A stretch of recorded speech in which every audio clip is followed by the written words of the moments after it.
L'œil de Magoyonde. Les signes se présentent au ciel, sombres, carnassiers, grondant faim et colère. De retour, l'œil de Magoyonde scrute le monde avec haine et avidité, à la recherche de son précieux qu'il posséda fort jadis. Ainsi, la cité des morts fut rebâtie dans le plus grand secret et orchestrée malicieusement par l'esprit magique et habile du maître nécromancien, qui aujourd'hui érige un nouveau temple sonore à l'aura apocalyptique. La voix morte.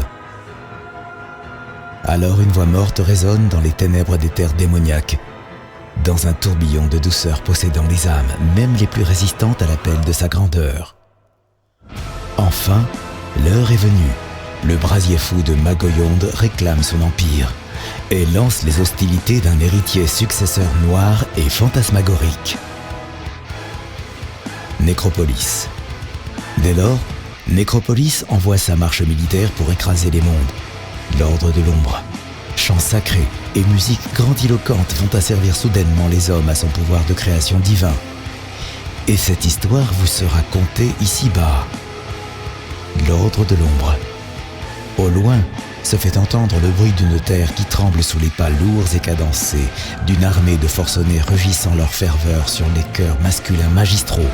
L'ordre de l'ombre, accompagné par des airs belliqueux hindouistes et mené par des riffs denses, amples et lugubres. L'innocence pucelle. Ainsi s'ouvre le chemin du chaos. L'être mystique achève le règne de l'ordre et élève le règne de l'ombre dans la gloire des clameurs des tréfonds. Là où vivent des hordes prêtes à mettre à feu et à sang, l'innocence pucelle d'un premier village croisé par son goût du sang et de la chair. Le village. Nous étions le mal, refrain qui marque le désastre et fait sonner les cloches du temps. Minuit, les ombres prennent alors forme au cœur du lieu qui s'endort. Le formidable classique horrifique, le village, sculpte les silhouettes de licans qui déchirent leur corps sur l'attrait d'une lune pleine et brillante. Les monstres avancent dans la tempête comme des fantômes, tranchant les gorges avec leurs pattes velues et leurs griffes saillantes, laissant village sinistré. Tuerie à l'atmosphère pesante et symphonique, tonnant riffing pachydermique et projetant corps de rasoir et mitraillantes. Le charnier des épouvantails. Magoyonde suit sa destinée sur une terre qui l'a faite rouge sang, cri strident d'un jeu aiguisé qui par son jeu purifie. Ainsi brûlent les villes, les foyers s'illuminent, ô créatures d'épines, brûle, consume, retourne la poussière sur le charnier des épouvantails, qui s'exalte sur une orchestration homérique dont les flammes ne s'éteignent jamais et crépitent pour l'éternité. L'avènement du nécromant.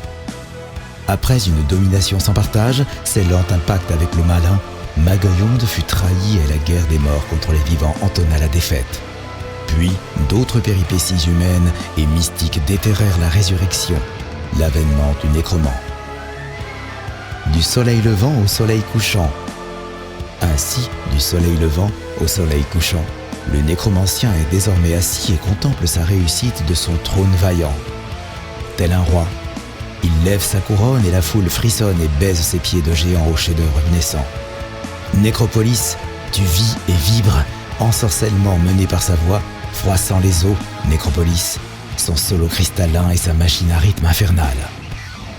The End, pas tout à fait. Ce qui semble l'être découle sur toute autre chose, comme la scission de l'histoire, de la supériorité d'une divinité et de son nécropolis grandiose et envoûtant, transporté à une autre époque. Choc des mots et réalité des sons amènent Magoyonde vers une suite aux horizons très différents. Goliath Paradise, Monster Park, Catacombes.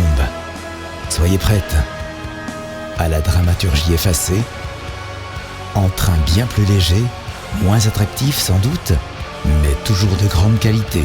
Évidemment, animé par la comédie musicale, le loufoque aux clichés fantastiques et l'éminent Walt Disney, et dont le sursaut épique fait son retour avec le sculptural réveil des titans. Les titans s'éveillent.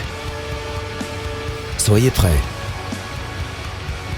Quant à vous, êtes-vous prêts à suivre toujours et encore le roi Magoyonde Si vous le faites, vous n'aurez plus faim et soif que de sa grâce et sa majesté. Sa diabolique excellence vous l'assure et son compteur également.